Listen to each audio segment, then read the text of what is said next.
Hey class, welcome back to chapter 23, linear programming. Today we will be looking at exercise 23b, regions defined by two inequalities. So we're going to jump straight in with an example of this one. We're going to sketch the region defined by the following sets of inequalities, and we need to find the point of intersection. So we have x is greater than or equal to 0. We have x minus y is greater than or equal to 1, and we have 3x plus 4y is greater than or equal to 12. So our first step to graph this is going to be to sketch all of the inequalities on the same plane. We need to remember to check if all lines will be solid or dashed. Now in this case, all of our inequalities are or equal to, so greater than or equal to, so they will all be solid lines for this one. If they're not, you need to make sure to check that. So this first one is going to be nice and easy. Okay, we basically only need to sketch above the x-axis. So we'll leave that one for the moment. To sketch the second inequality, we need 2 points. I'm going to find the intercept. So if x equals 0, then y, we get negative y. Or for our first equation, sorry, we're going to be graphing x minus y equals 1, not 0. There we are. So that's the equation that we're going to graph. Okay, if we do that, we get negative y equals 1 or y equals negative 1. So that's the y-intercept for that one. If we let y equal 0, we get x equals 1. So that's our x-intercept. For this equation, we're going to graph 3x plus 4y equals 12. So again, I'm going to find my two intercepts. If x equals 0, I get 4y equals 12 or y equals 3. And if I let y equal 0, I get 3x equals 12. So I'm just sort of ignoring the 4y term and x equals 4. So there's my two intercepts for that equation. We can now sketch them on our line. Instead of trying to draw some axes, I've prepped some earlier. Okay, so first things first, I now know I need to go as high as y equals 3. So I'm going to go negative 1, 1, 2, 3. And I know I need to go as far as 1, 2, 3, 4 on my x-axis. And I'll put my 0 in. Okay, so I've got my equations. To sketch the first equation, I need the y-intercept at negative 1 and the x-intercept at positive 1. And of course, I'm going to connect those with a straight line.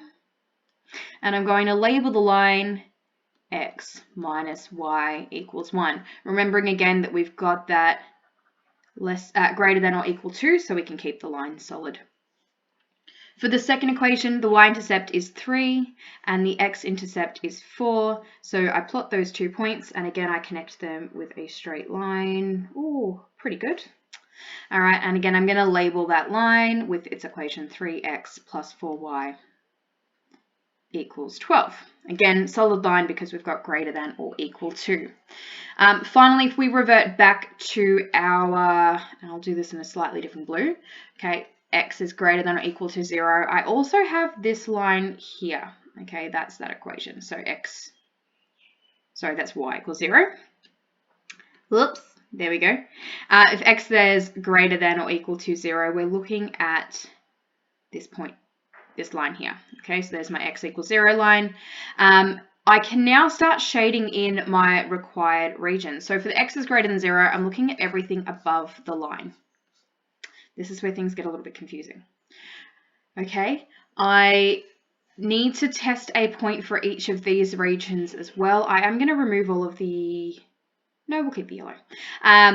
We now need to test a point for each region. So to test for the first line, I'm going to call it test number 1 for the first line. Okay, going from here. Sorry, I've run out of room. Okay, I'm going to pick a point. Let's look at, well, let's go 0, 0. Okay, because that line, no lines go through that point. So let's test that point. You could pick any other point, really. If we have 0 minus 0, so x minus y, 0 minus 0 greater than or equal to 1, well, that's not true. Okay, 0 is not greater than or equal to 1, so it's false. What that means is that we're going to shade the other half of the line. So if I switch my color, let's go light blue so that it's the same as what we are currently graphing with. So what that means is if this was the point we were testing, we're going to color in this half of the line. Okay. It's going to get very messy. I recommend doing this in grey lead pencil and shading really lightly. Okay, our test number 2. We're going to test the same point. Okay, so let's use 0, 0 again because this line here doesn't go, okay, through that point. So we'll test 0, 0. And again, we substitute in 3 times 0, which is 0, plus 4 times 0, which is also 0. Is that greater than or equal to 12? Well, no, that's also false.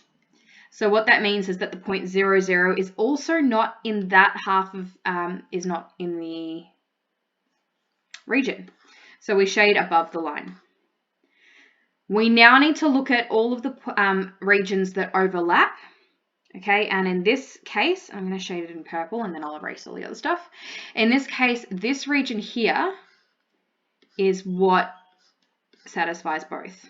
Okay, and it's all above x equals 0 anyway, so we could have completely ignored that x is greater than or equal to 0. So that is our required region. You can at this point go through and erase all of the other stuff if it's too messy for you. It's too messy for my brain, so it might be too messy for you guys for the sake of this video.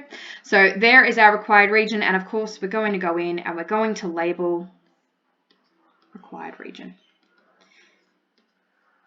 Okay, this is also known as the feasible region. Okay, so the feasible region is the one that satisfies all statements. Okay, so it's where all required regions overlap, and that's what we need to know for exercise 23C. Okay, so the required region that is satisfied by all inequalities in the system is called the feasible region.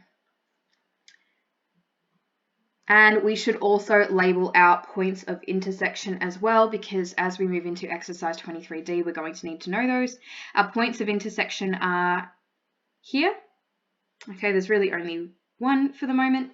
And this point of intersection, if I use my CAS, I get 16 over 7. Sevenths are never nice decimals, so we'll leave them as fractions, and 9 over 7. So that's that point there. Okay, and that's it. That concludes today's lesson, guys. It's the same as what we did in exercise 23A. You're just doing 2 at once or 3 at once. Okay. As always, guys, if you have any questions, let me know. But otherwise, good luck with the work, and I'll speak to you all very soon.